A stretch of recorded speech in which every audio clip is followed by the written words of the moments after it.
siempre y cuando en él se trabaje con el enfoque biográfico narrativo. Si podemos subir un poquitín, Carla. Bueno, ¿qué elementos va a tener que tener ese diseño? Es el título de la investigación, un resumen de no más de 250 palabras sobre qué trata la investigación. Bueno, en esta investigación vamos a trabajar sobre las trayectorias de los estudiantes a lo largo de su carrera de ingeniería en tales condiciones y con este propósito, etcétera. Palabras claves, ¿no? O sea, cuáles son esas palabras que si alguien tuviera que buscar el resultado de ese trabajo, qué palabras utilizaría para ubicar, para identificar ese trabajo. Objetivos generales y objetivos específicos, no más de una página, no se pasen de rosca con los objetivos porque no es necesario que las investigaciones tengan 7 millones de objetivos porque después no se logran cumplir. El diseño metodológico, ahí sí no más de 3 páginas, fundamentando por qué eligieron el enfoque biográfico narrativo, quiénes serían los sujetos con los cuales se va a desarrollar la investigación, en términos de edades, género, clase social, pertenencia a un grupo étnico, si eso fuera importante, pertenencia a algún colectivo social, si también eso fuera importante, como ser un sindicato o una organización estudiantil o un partido político o una organización no gubernamental o una iglesia o lo que fuera. Mencionar y explicar qué técnicas de investigación se utilizarán, si va a haber encuestas, entrevistas, observaciones participantes u otras para cada uno de los momentos de la investigación, es decir, más allá de las entrevistas biográfico-narrativas, puede ocurrir que ustedes previamente quieran hacer una encuesta o quieran hacer entrevistas, una única entrevista a ciertos sujetos o lo que consideren oportuno, como para triangular después con el enfoque, el resultado, los productos del enfoque biográfico narrativo propiamente dicho. Profundizar en qué tipo de encuestas se van a realizar y cómo se van a validar los datos obtenidos, que es lo que venimos comentando y hablando a lo largo de este curso. Y finalmente, si subimos un poquito más, Carly, el archivo, la bibliografía, y luego, esto no me voy a poner a explicarlo ahora, pero hay ciertos aspectos formales que están en este documento, que es la cantidad de páginas en total. Como verán, dice una extensión de hasta 5 páginas, incluyendo las referencias bibliográficas, y después el trabajo se va a presentar.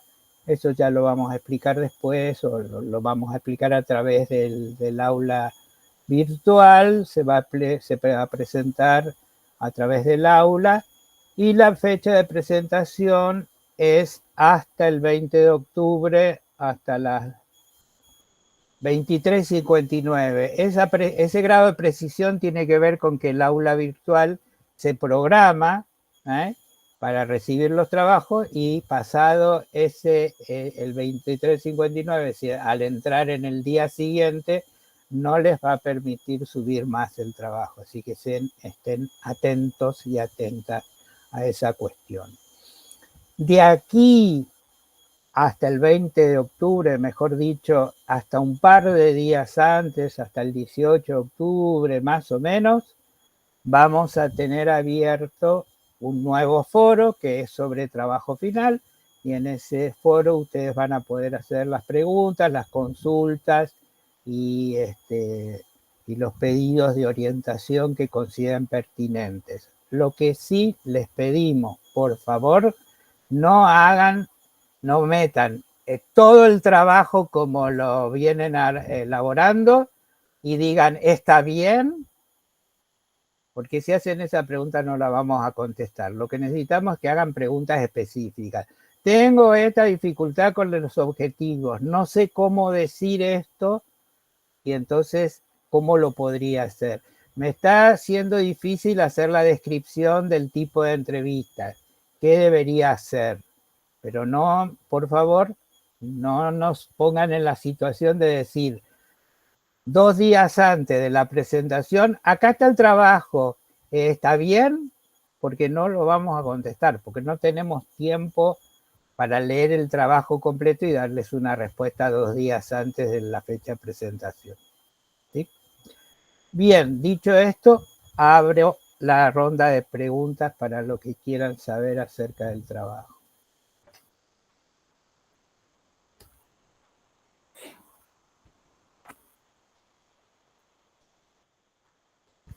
Jorge, no, Jorge está diciendo que se va a unir. Bueno, pensé que era una pregunta, pero no.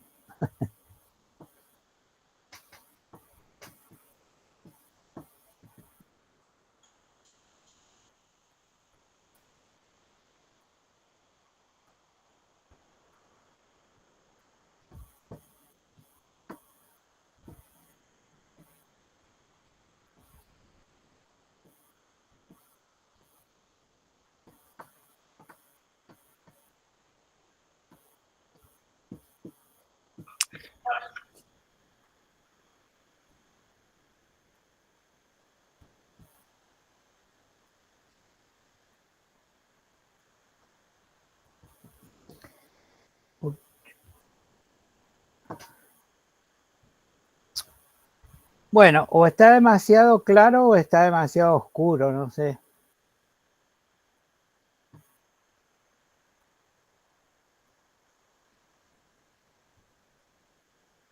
Me parece que está demasiado claro para mí. No sé. Bueno, Obvio que hay que hacerlo. Hola, Pablo. sí, Eduardo. No, en mi caso, para mí está claro las consignas del trabajo. Ahora hay que sentarse y empezar a trabajar, nomás no queda otra. Así que eso nomás Bueno, de mi aporte. Seguramente cuando sí. empecemos a trabajar y a base de las consignas, empecemos a trabajar, por ahí nos van a empezar a surgir algunas dudas y bueno, vamos a aprovechar el foro que abrieron. Bueno, les digo porque conozco el caso que Eduardo trabajó con un enfoque cercano al biográfico narrativo en su tesis de maestría. Entonces a él le interesaba profundizar su conocimiento acerca del enfoque. Entonces él puede tomar ese trabajo y ajustarlo a esta propuesta de diseño. Entonces puede tomar que sea por ahí es el mismo tema, los mismos objetivos, o por ahí reformularlos en función de la utilización del enfoque biográfico narrativo. Yo lo que quiero insistirles es lo siguiente: si ustedes están pensando, si tienen un proyecto, un preproyecto de tesis o lo que fuera, no inventen la pólvora y empiecen a elaborar otra cosa. Aprovechen eso que tienen, porque aparte les va a servir para mejorar ese proyecto que están armando.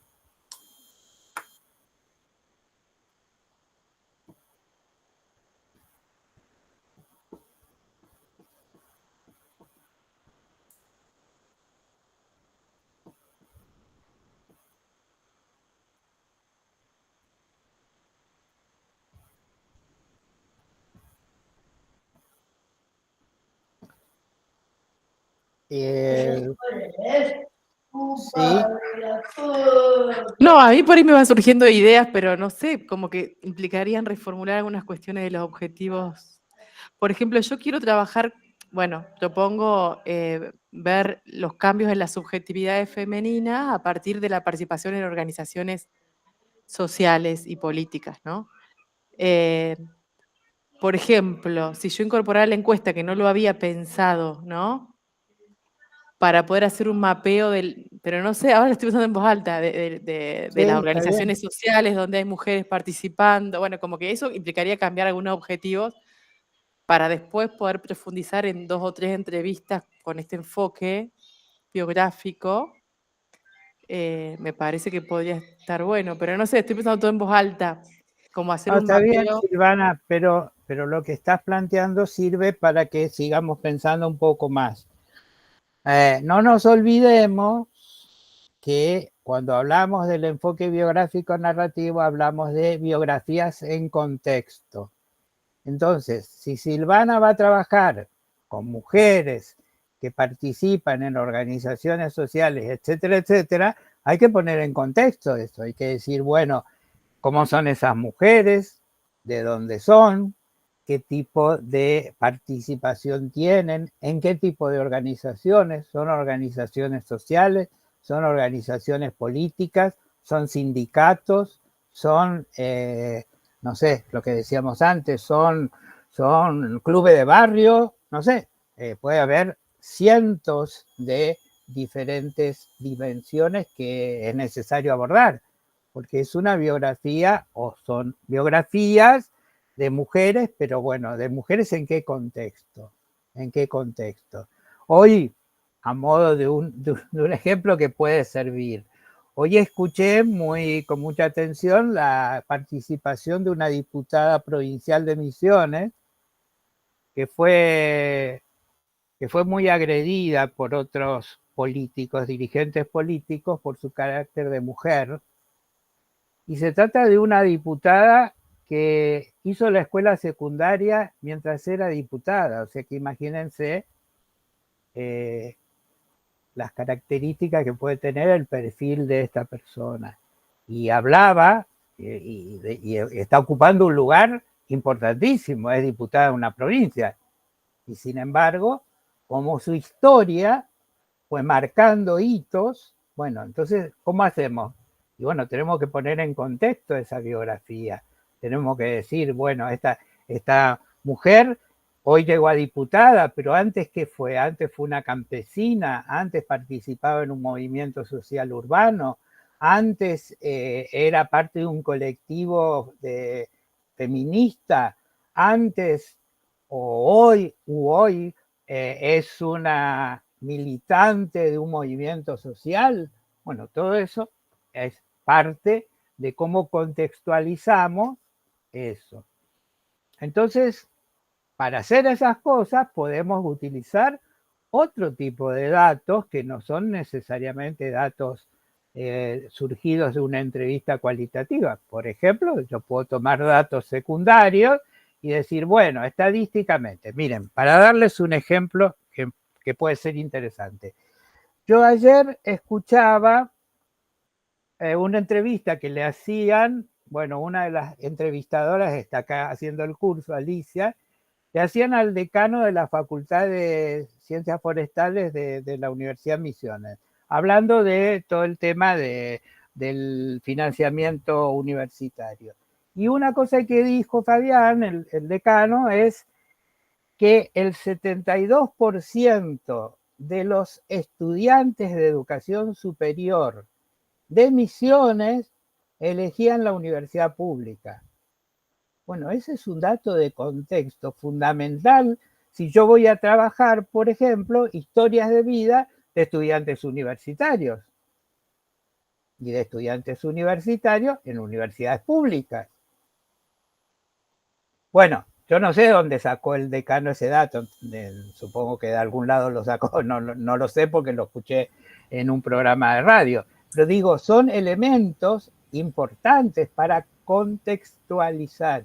Porque el si documento de evaluación institucional, la UNAM está transitando, contextualizo a los compañeros, a las compañeras que estamos transitando el proceso de evaluación externa, entonces están definiendo documentos, análisis de datos, y bueno, el decano toma la información de los datos que surgen de este análisis que se está haciendo. Sí, que a su vez creo yo provienen del Censo Nacional, debe ser de la encuesta permanente de hogares o de qué es la que más habitualmente se usa o de algún dato del Ministerio de Educación, no lo sé. Pero digo, siempre es poner en contexto a ese sujeto con el cual vamos a trabajar. No es un sujeto que viene de la estratosfera, digamos, diría un presidente que prefiero no recordar. Alicia. Sí, yo quería aportar un poquito yo estoy incorporando en las entrevistas de la radio, venía trabajando un poco ese enfoque, pero no ese enfoque, digamos, venía como trabajando en esa línea, pero ahora más conscientemente tratando de incorporar en las entrevistas este enfoque. Y pasan cosas recontra movilizantes. El otro día, creo que ayer mismo también, entrevistamos al secretario general de Trabajadores No Docentes de la Federación, que ahora está el secretario adjunto de la Federación Nacional de Trabajadores No Docentes. Y bueno, toda la cuestión así como más formal de las preguntas, las entrevistas. Después, al final, yo le pregunto algo así, ¿cómo se siente él como dirigente en este contexto? Porque estaba hablando de trabajadores por debajo de la línea de indigencia, para el sector no docente y docentes, qué sé yo. Y él dice, es como que piensa un poco y empieza a contar cosas como que hay trabajadores no docentes que viven en situación de calle. Y va como metiendo, que me parece muy movilizante que uno pueda conscientemente ir explorando para estas entrevistas, que además nosotras en la radio hacemos 6 entrevistas casi por día, que es como, es agotador además. Entonces, pero le mete como nos permite explorar otras cosas y está muy interesante eso. Y ahora que poder hacerlo de manera más consciente, me parece también eso más aprovechable, este enfoque. Bueno, justamente esto que trae Alicia nos sirve para seguir pensando que a veces el entrevistador, con esta cuestión de la implicación que yo les comenté, que también nos juega, nos moviliza cosas. ¿Qué le habrá movilizado? No lo sé. ¿Qué le habrá movilizado a Jesús Quintero a hablar con una persona acusada de haber matado y que afirma haber sido inocente? ¿Qué le puede haber movilizado a ese entrevistador? ¿Qué nos puede movilizar, como dice Alicia, haber entrevistado a un compañero, porque Alicia es no docente de la universidad, a un compañero no docente que vive en situación de calle? Esas cosas nos conmueven y está bien que nos pase. El tema es cómo podemos distanciarnos un poco para poder producir conocimiento y no quedar atrapados en ese compromiso afectivo con el otro, porque si queda... Entonces hay investigaciones que tienen un alto riesgo desde el punto de vista del sujeto que investiga, porque a ver, ¿qué pasa cuando investigamos sobre violencia de género? ¿Qué pasa cuando investigamos sobre, sobre sujetos que pertenecen a comunidades indígenas que viven en situación de calle en las ciudades, en las grandes urbanizaciones de las provincias, por ejemplo? ¿En qué punto nos conmueve? ¿En qué punto nos permite seguir investigando o nos pone y nos bloquea? Entonces, si además de eso, de hacer eso, nosotros trabajamos con otro compañero, con otra compañera, eso lo podemos procesar, porque si no quedamos atrapados en el problema, como yo les decía, en el obstáculo epistemofílico. Estamos tan implicados por ese sujeto pobre, por ese sujeto indígena, por esa mujer golpeada, estamos tan implicados que no podemos salir de nuestra tristeza, de nuestra bronca, y ahí estamos en el horno, porque no podemos construir conocimiento. ¿Qué quiero decir con esto? ¿Que seamos insensibles a lo que les pasa a los otros sujetos? No, pero si nuestra tarea es investigar y nuestra tarea es producir conocimiento, tenemos que lograr un cierto distanciamiento. De eso se trata. Jorge. Buenas noches.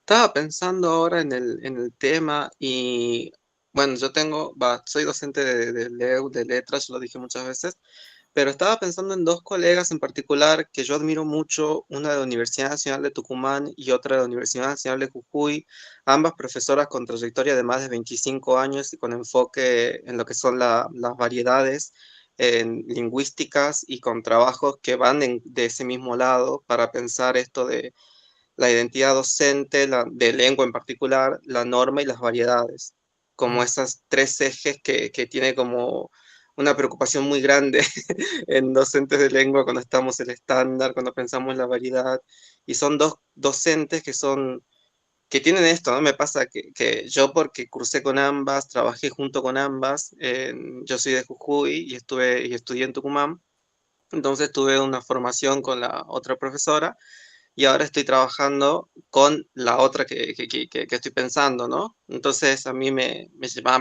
pregunto y no sé eh, qué tanto sentido tendría emparentar esos dos contextos diferentes, que una es de Tucumán y otra es de Jujuy. Una nació en Salta y después trabajó en Jujuy, la otra en Mar del Plata y después trabajó en Tucumán.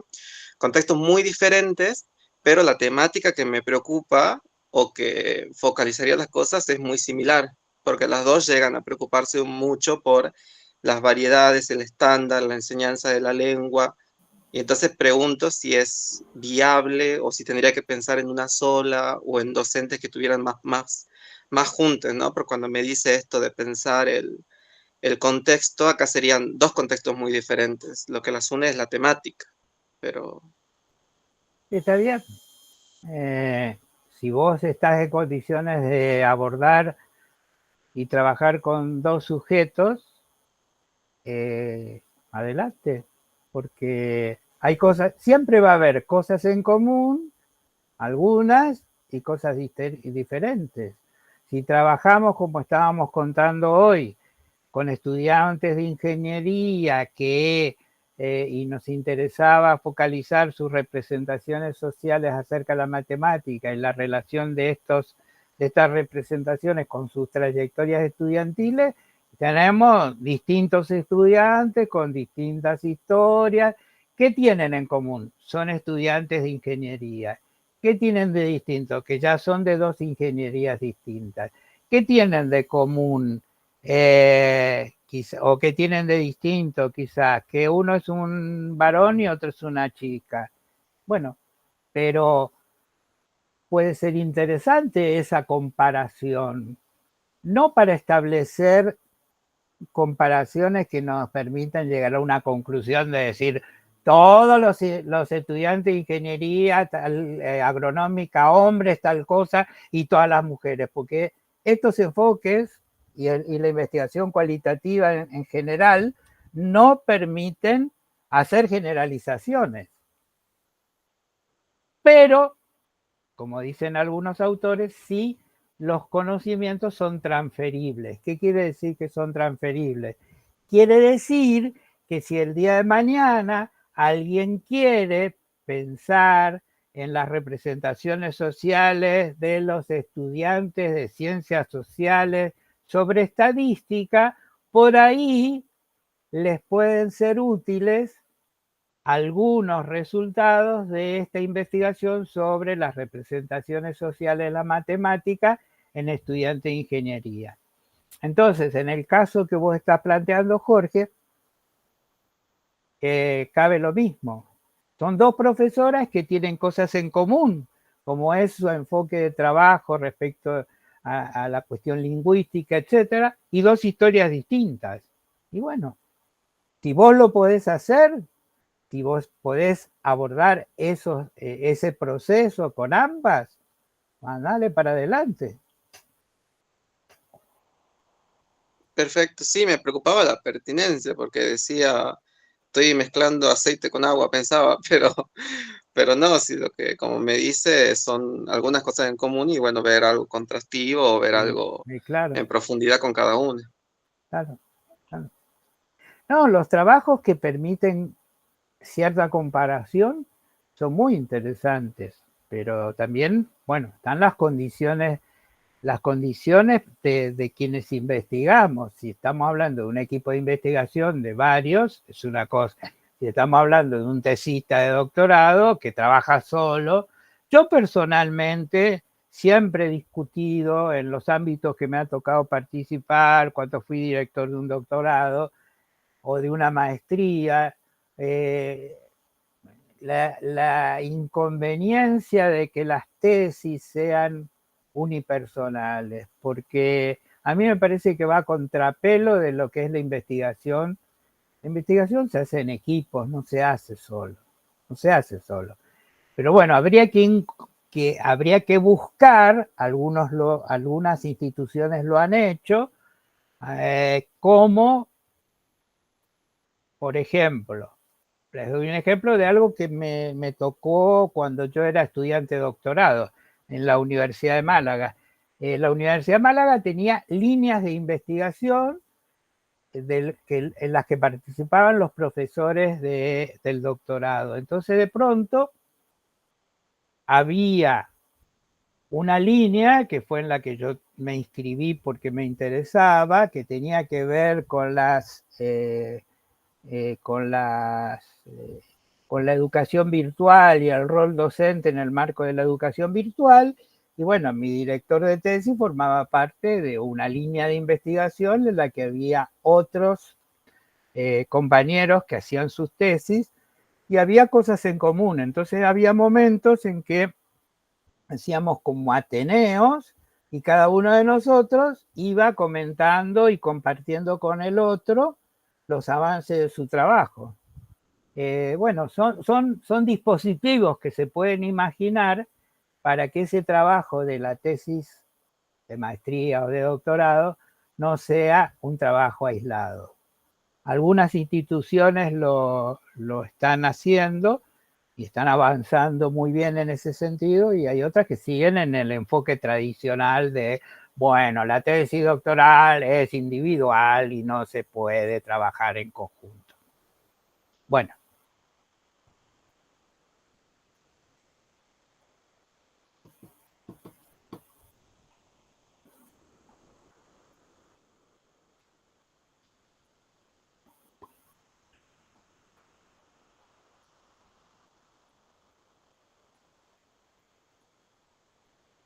Bueno, si nadie más quiere hacer alguna pregunta, hacer algún comentario, quejarse, si se quieren quejar, abrimos el libro de quejas. En todo caso, ahí en la facultad hay un libro de quejas y entonces se quejan ahí. No hay, disculpen, en el posgrado no hay. Bueno, entonces abrí un libro de quejas, Carlita. Bueno, nada, con esto estaríamos cerrando el curso, por lo menos en todo lo que tiene que ver con los encuentros sincrónicos. Seguimos comunicados a través de los foros. Creo que una gran mayoría fue comprendiendo cuál es la importancia que tiene el foro, porque hubo mucha participación y eso me parece bárbaro. Y bueno, para mí decirles que la verdad que fue muy placentero esto de trabajar todos los viernes de 18 a 21. No hay nada que me fascine más que hacer esto los viernes a la tardecita de noche. Pero bueno, no, de verdad que fue creo que fue una hermosa experiencia. Les agradezco toda su participación. Hoy la ironía está en su máxima expresión, ¿eh? Hoy la ironía está en su máxima expresión. Nunca lo hice ni lo volveré a hacer. No, bueno, voy a hablar seriamente.